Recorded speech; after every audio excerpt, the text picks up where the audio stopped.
আসসালামু আলাইকুম এভরিওয়ান। গত ক্লাসে আমরা আলোক সমানুতা নিয়ে আলোচনা করেছিলাম। সেখানে দর্পণ প্রতিবিম্ব, অপরিস্থাপনীয়, আলোক সক্রিয়, আলোক নিষ্ক্রিয় এইগুলো সম্পর্কে আলোচনা করেছিলাম।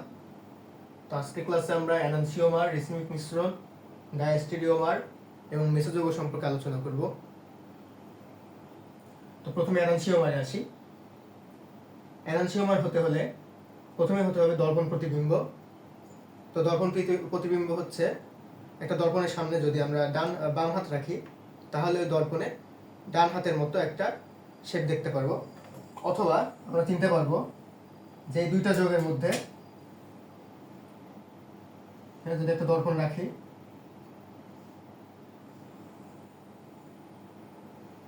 তাহলে এই যোগের বামের মূলক এবং এই যোগের এই ডানের মূলক দুইটা একই রকম হবে। তাহলে বুঝতে পারবো এরা হচ্ছে দর্পণ প্রতিবিম্ব। এরপরে অপরিস্থাপনীয় হতে হবে, অর্থাৎ যদি আমরা এই বাম হাতের উপর ডান হাত রাখি তাহলে দুইটা কিন্তু এক সমান হয়নি, তার মানে এটা হচ্ছে অপরিস্থাপনীয়। এরপরে আলোক সক্রিয় হতে হবে। আলোক সক্রিয় হতে হলে আমরা দেখেছিলাম যে আলো যদি সোজাসুজি আসে তাহলে সেটা হচ্ছে আলোক নিষ্ক্রিয়, আর যদি কোণ করে চলে যায় তাহলে সেটা হচ্ছে আলোক সক্রিয়। তো এটা হচ্ছে ডিইলেকট্রিক অ্যাসিডের ক্ষেত্রে -2.24 ডিগ্রি, আর এলইলেকট্রিক অ্যাসিডের ক্ষেত্রে +2.24 ডিগ্রি। তো যেহেতু কোণ করে আলো পাস হয় তাহলে এই দুটো হচ্ছে আলোক সক্রিয় যৌগ। আর এরা যেহেতু তিনটাই শর্ত পূরণ করে তাহলে এই একটিকে অপরটির এনানসিওমার বলে। পরবর্তীতে আমরা আসি রেসিমিক মিশ্রণে। তো রেসিমিক মিশ্রণ হতে হলে দর্পণ প্রতিবিম্ব হতে হবে, অপরিস্থাপনীয় হতে হবে, কিন্তু পার্থক্য হচ্ছে সমমোলার হতে হবে। এখানে কিন্তু সমমোলার হওয়ার কোনো শর্ত ছিল না, কিন্তু এখানে সমমোলার হতে হবে। আর সমমোলার হওয়ার কারণে যৌগগুলো হবে আলোক নিষ্ক্রিয়। যেমন এক্সাম্পল হচ্ছে 5 মোল, দুইটাই 5 মোল, মানে দুইটার মোল সংখ্যা সমান হবে, দুইটাই 5 মোল। ডিইলেকট্রিক অ্যাসিড এবং এলইলেকট্রিক অ্যাসিড এরা হচ্ছে একটি অপরটির রেসিমিক মিশ্রণ।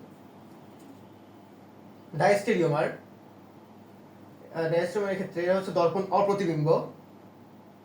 তো এনানসিওমারের ক্ষেত্রে দেখলাম দর্পণ প্রতিবিম্ব, কিন্তু এখানে পার্থক্য হচ্ছে দর্পণ অপ্রতিবিম্ব আর অপরিস্থাপনীয়, এটা ঠিক আছে। আর এখানে ছিল আলোক সক্রিয়, এখানে হবে আলোক নিষ্ক্রিয়। তো দর্পণ অপ্রতিবিম্ব আমরা কিভাবে বুঝবো? এই পাশের বামের মূলক এই পাশের ডানের মূলক একই হবে না, তাহলে এটা হচ্ছে দর্পণ অপ্রতিবিম্ব। তো তাহলে এই টার্টারিক অ্যাসিড, এটা হচ্ছে টার্টারিক অ্যাসিড, তাহলে এই যৌগটি এই যৌগের একটি ডায়াস্টেরিওমার। মেসোযৌগ, মেসোযৌগ হচ্ছে এখানে আমরা পেট কাটা, মানে পেট কেটে দিয়ে বা যদি এখানে দর্পণ রাখি একটা, তাহলে উপরের অংশ এবং নিচের অংশ একই রকম হবে এবং আলোক নিষ্ক্রিয় হবে, অর্থাৎ আবর্তন কোণ হবে 0 ডিগ্রি, এক্ষেত্রেও 0 ডিগ্রি আবর্তন কোণ, এক্ষেত্রেও আবর্তন কোণ 0 ডিগ্রি।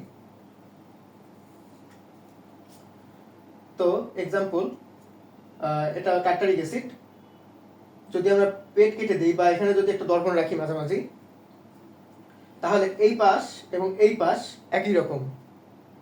যেহেতু একই রকম তাহলে এটা একটি মেসো যৌগ বা মেসো টার্টারিক অ্যাসিড। তো আজকে এনানসিওমার, রেসিমিক মিশ্রণ, ডায়াস্টেরিওমার এবং মেসোযৌগ সম্পর্কে জানলাম। আশা করি এতে কোনো প্রবলেম হবে না। তো আজকের মতো আমরা এখানেই বিদায় নিচ্ছি। সবাইকে আসসালামু আলাইকুম।